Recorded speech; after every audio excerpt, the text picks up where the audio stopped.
Al-Ghazali rahimahullah wa nafa'ana bi'ulumi. Pada khabar-khabar yang terdahulu bahwasanya Allah Subhanahu wa ta'ala mewahyukan kepada sebahagian nabi-nabinya, hanya saja aku menjadikan untuk kekasihku. Yang dimaksud dengan kekasihku ini adalah khullah, artinya khalil. Hanya saja aku menjadikan untuk kekasihku orang yang tidak lelah dari mengingatku, berzikir kepadaku. Artinya orang-orang yang dijadikan Allah kekasihnya itu adalah orang-orang yang tidak lelah daripada mengingatku, berzikir kepadaku. Nah, itu jangan diartikan sempit bahwa yang dimaksud dengan berzikir itu adalah orang yang mengucap la ilaha illallah. Karena kita kadang mungkin dalam 24 jam mengucap la ilaha illallah itu. Bukan diartikan dengan zikir itu orang-orang yang mengucap istighfar, salawat, atau Allah Allah, atau hu. Karena manusia manapun kada akan bisa selama 24 jam hanya itu yang diucapnya, hanya itu yang diingatnya. Tetapi pengertian zikir di sini adalah secara luas, bahwa apabila kita melihat segala sesuatu, apapun sesuatu itu, kita lihat sesuatu itu tidak terlepas daripada Allah Subhanahu wa ta'ala, maka itu adalah termasuk daripada zikir kepada Allah. Apapun yang kita lihat, apabila kita melihat itu sesuatu kada terlepas daripada Allah, itu adalah zikir. Dan ini bisa mungkin kita lakukan terus menerus, baik dalam keadaan berdiri, berjalan, berduduk, berbaring, bergaul, berdagang. Nah, itu bisa dilakukan, bahwa kita melihat sesuatu, apapun sesuatu itu, kita lihat dia, bahwa dia itu tidak bisa terlepas daripada Allah Subhanahu wa ta'ala. Maksudnya sesuatu itu kada terlepas dari Allah, bukan dipaham bahwa Allah itu berikit lawan sesuatu itu. Nah, itu pengertian yang membahayakan. Allah tidak akan lepas daripada makhluknya sekejap jua pun. Jangan dipaham itu betikap, kayak berikit itu. Artinya Allah Ta'ala itu kada lepas daripada makhluknya. Satu, pengetahuannya. Dimanapun makhluk itu berada, pengetahuan Allah selalu ada. Artinya bahwa Allah itu selalu mengetahui kapanpun, dimanapun keadaan makhluknya. Satu. Nah, jadi bisa kita artikan bahwa Allah itu kada lepas dari makhluk. Nah, nang kada lepasnya apa? Satu, ilmunya. Ilmunya. Innallaha bikulli syai'in muhita. Allah itu dengan tiap-tiap sesuatu itu meliputi. Nah, yang kedua yang tidak lepas makhluk ini daripada Allah adalah penglihatan Allah. Dimanapun kita berada, apapun yang kita perbuat, di tempat yang manapun, kita kada bisa lepas daripada pandangan Allah. Nah, kada lepas dari pandangan Allah. Nah, jadi bisa kita katakan Allah itu kada lepas dari segala sesuatu. Nah, bisa kita artikan bahwa Allah itu tidak terlepas daripada makhluknya, daripada segi pemeliharaannya. Karena setiap makhluk per detik, per kejap selalu perlu perlindungan Allah, pemeliharaan Allah. Sekejap jua pun makhluk itu lepas daripada pemeliharaan Allah, maka makhluk itu binasa. Nah, jadi dengan ini bisa juga kita sebut bahwa Allah tuh kalau bisa lepas daripada makhluknya. Nah, jadi ini merupakan inti daripada zikir. Kita berzikir la ilaha illallah, la ilaha illallah berapa kali sehari? Ada yang 1000 mungkin, ada yang 2000, siang malam 1000, ada yang siang 5, malam 5. Nah, itu sebenarnya adalah latihan untuk membiasakan hati agar selalu ingat kepada Allah. Itu fungsinya kita disuruh memperbanyak zikir lafzi. Kita disuruh memperbanyak zikir berapa ribu sehari supaya hati kita ini jadi dengan zikir itu.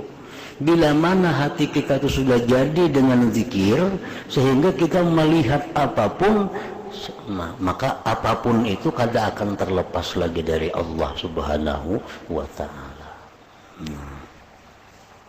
Nah, orang-orang yang dijadikan Allah kekasihnya itu, satu, mereka itu kada lelah daripada mengingat Allah.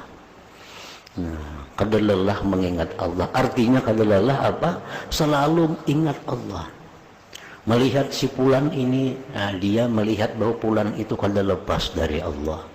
Melihat barang ini kada lepas daripada Allah. Melihat apapun kada lepas daripada Allah.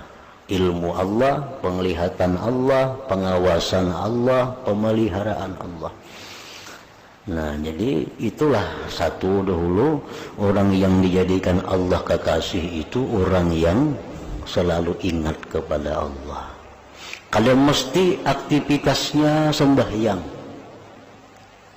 Karena kekasih Allah itu banyak yang jadi petani, banyak kekasih Allah itu yang pedagang, ada kekasih Allah itu pejabat, ada kekasih Allah itu ulama, cendekiawan, ada kekasih Allah itu buruh, ada kekasih Allah itu perempuan-perempuan pembantu. Itu kalau jadi masalah pekerjaan mereka. Tetapi intinya kekasih Allah itu apapun pekerjaan yang mereka kerjakan, mereka selalu ingat akan Allah Subhanahu wa ta'ala. Ingatnya itu yang jadi pedoman, bukan pekerjaannya. Berapa banyak orang yang salat sampai hitam dahinya, tapi hatinya lupa kepada Allah. Berapa banyak orang yang kelihatan jadi buruh, tapi hatinya selalu ingat kepada Allah. Ingatnya itu yang dipandang oleh Allah, bukan pekerjaannya, bukan aktivitasnya.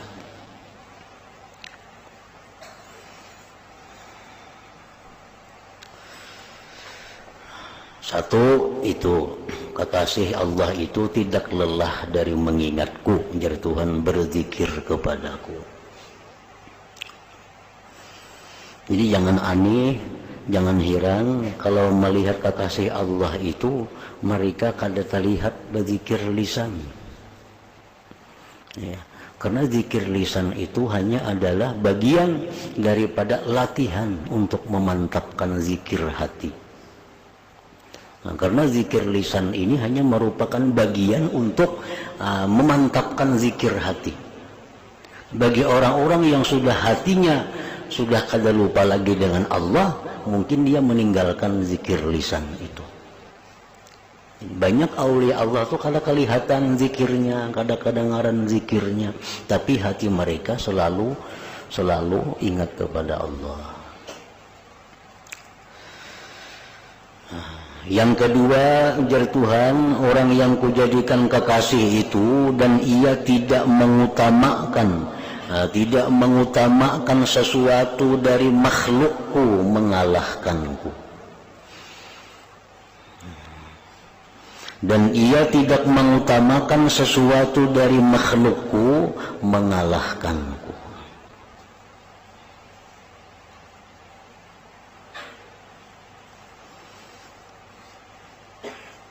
Nah, di sini artinya bahwa kekasih Allah itu dia melihat bahwa makhluk itu ia makhluk, tetapi pandangan mereka makhluk itu kada berdaya apa-apa kalau tidak ada berdirinya Allah pada makhluk itu. Nah, itu maksudnya. Sesibuk apapun mereka mengurus makhluk, harta, benda, manusia, makhluk, sesibuk apapun urusan mereka dengan makhluk, kadang melalaikan zikir mereka kepada Allah. Kadang melalaikan. Kenapa? Karena mereka sudah mantap hatinya, apa yang mereka lihat itu kada terpisah dari Allah.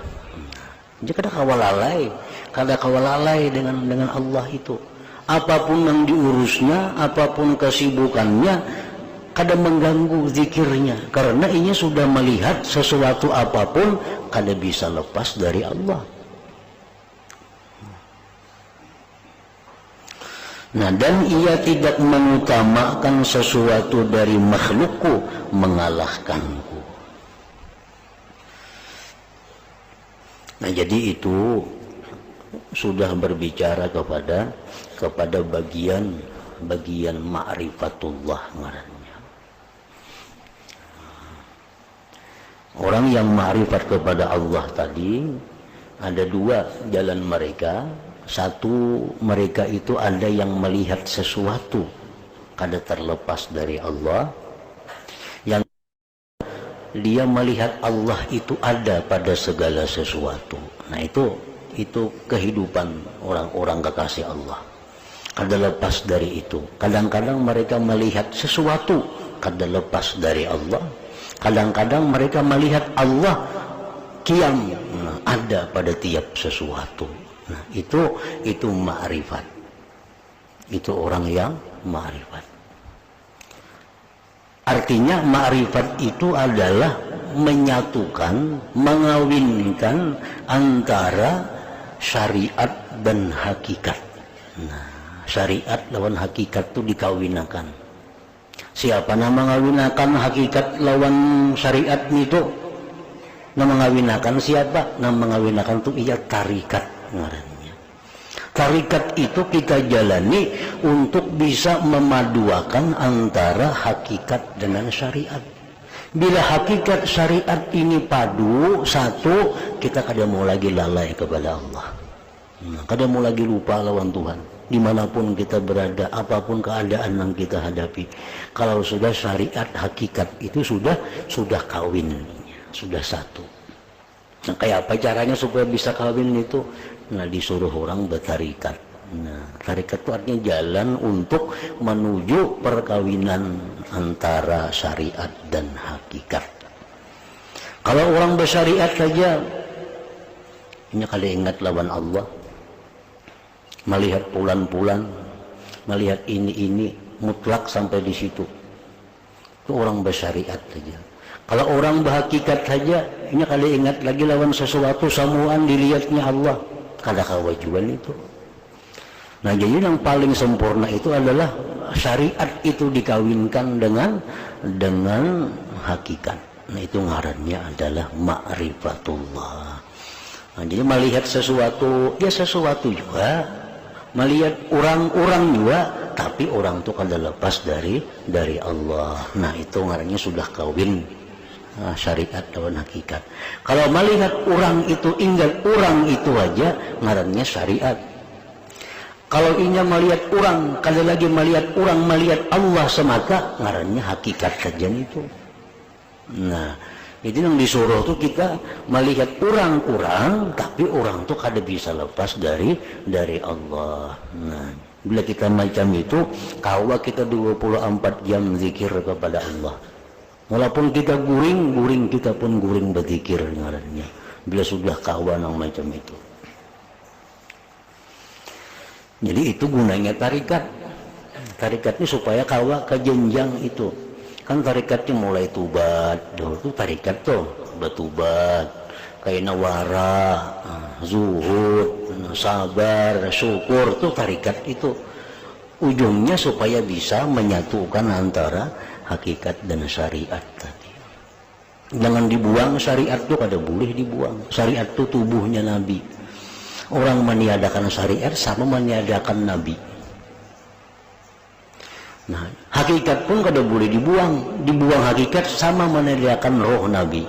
Kada kawa. Nabi kita hidup. Nabi kita punya jasad dan punya roh. Berarti harus ada hakikat dan syariat itu. Orang saraba Allah Ta'ala ketika dia bersembayangan itu hantu.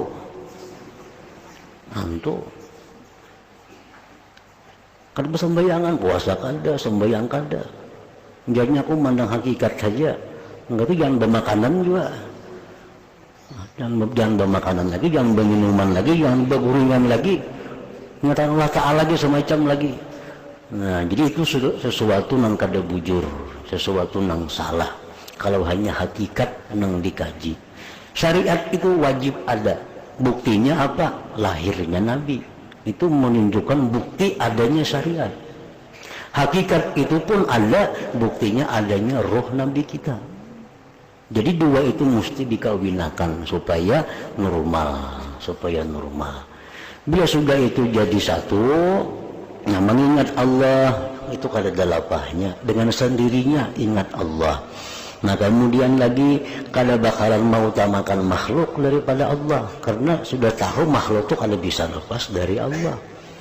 Nah, jadi amun kita berpaksaan mengingat Allah baharianan kada kawa, kada mampu kita, kada mampu.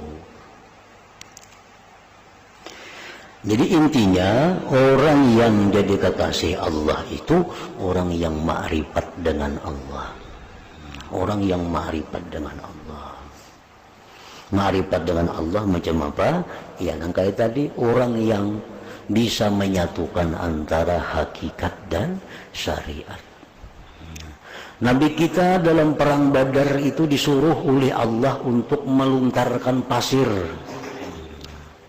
Untuk melontarkan pasir ke jihad orang kafir. Diambil Nabi pasir segenggam, dilimparakan Nabi segenggam ini kalimpanan sauman orang kafir. Lalu ujar Tuhan, wahai Muhammad, wa ma ramaita idh ramaita walakinnallaha rama. Waktu ikam itu melontar pasir itu, wahai Muhammad, itu sebenarnya bukan ikam yang melontar itu, tetapi Allah yang melontar itu. Nah sebenarnya itu artinya hakikatnya Allah yang melontar itu. Tapi pada kenyataannya memang Nabi kita yang melimparkan pasir itu. Nah itu syariat ngarannya. Makanlah kamu, niscaya kamu kenyang. Tapi ingat, sebenarnya yang mengenyangkan itu adalah Allah Subhanahu wa Ta'ala. Tetap kita makan, dibakan kada makan. Makan tetap, cuma ingatkan yang mengenyangkan itu hakikatnya adalah Allah Subhanahu wa Ta'ala. Kalau itu jalan dalam diri kita, kita kada lelah mengingat Allah, kada lelah dan kada susah untuk selalu ingat lawan Allah. Karena melihat sesuatu, ingatku itu kada terlepas dari Allah. Apapun yang kita lihat itu kada bisa lepas dari Allah. Cuma tadi digaris bawahi, bujur-bujur digaris bawahi, arti kada lepas lawan Allah itu bukan menyatu, nah, bukan menyatu, bukan itu menyatu yang kayak apa, kayak banyu lawan susu, jangan kayak itu memaham. Ini menyirikkan itu, membuat syirik. Artinya Allah Ta'ala itu menyatu dengan kita, kada lepas dengan kita ilmunya. Kada lepas kemana aja kita berjalan, Tuhan tahu aja. Kan menyatu juga ngarannya tuh, menyatu juga. Kemana aja kita berjalan, Tuhan melihat lawan kita, menyatu juga penglihatannya lawan kita. Jadi jangan diartikan bahwa zat Allah itu bersatu lawan zat kita, bergampir. Nah itu syirik itu. Dan jikalau ia dibakar dengan api, niscaya ia tidak merasakan sakit dengan pembakaran itu. Dan jikalau ia dipotong dengan gergaji, niscaya ia tidak merasakan sakit dengan sentuhan besi itu. Kenapa sebabnya? Maka kada sakit dibakar lawan api itu. Kenapa sebabnya kada sakit maka digergaji ini tuh? Nah, karena mereka tetap melihat bahwa gergaji ke api kah itu kada bisa terlepas daripada Allah Subhanahu wa Ta'ala. Contohnya macam Nabi Ibrahim dibakar dengan api, justru dingin macam salju yang Sidin rasakan. Dingin. Nabi Ibrahim waktu dibakar Namrud dengan api. Siti Masyitah, ini orang perempuan pembantu Fir'aun, tapi makrifat kepada Allah. Begitu dimasukkan dalam kuali dengan air yang mendidih, dicaburakan ke sana, Masyitah kedinginan.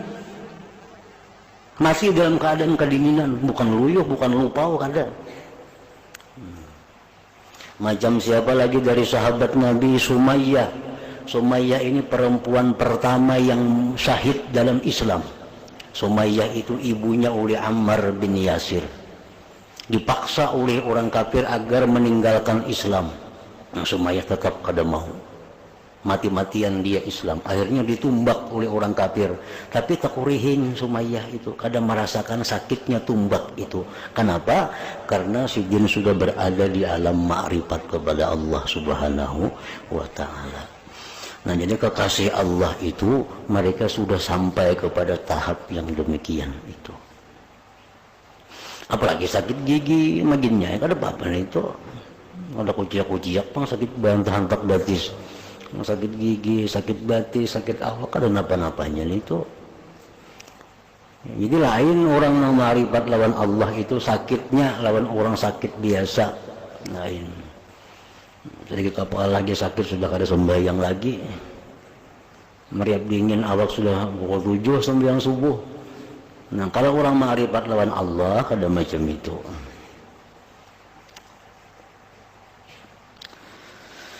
Nah, maka barang siapa yang tidak sampai kepada dikalahkan oleh kecintaannya kepada batas ini, maka dari manakah ia tahu yang di belakang kecintaan ini dari karamah-karamah dan mukasyafah-mukasyafah. Allah itu membukakan hal-hal yang gaib.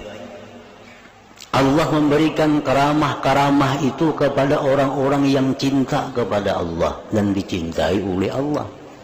Nah, sedangkan cinta itu didapat sesudah melalui proses demikian. Kada lelah berzikir kepada Allah, selalu mengutamakan Allah daripada makhluknya.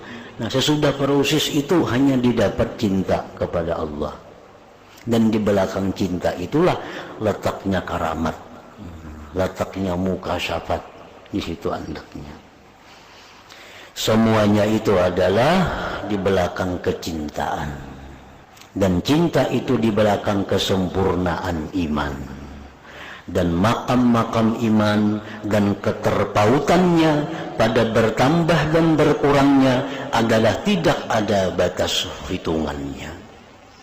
Kekasih Allah satu dengan yang lain pun kada sama Allah kasihnya. Sebagaimana berbeda derajat ma'rifatnya kepada Allah. Walaupun sama-sama masuk dalam golongan kekasih Allah. Ini orang 1000 semuaan kekasih Allah, tapi kasih Allah kada sama antara satu dengan lain. Tergantung bagaimana ma'rifatnya, cintanya kepada Allah Subhanahu wa Ta'ala.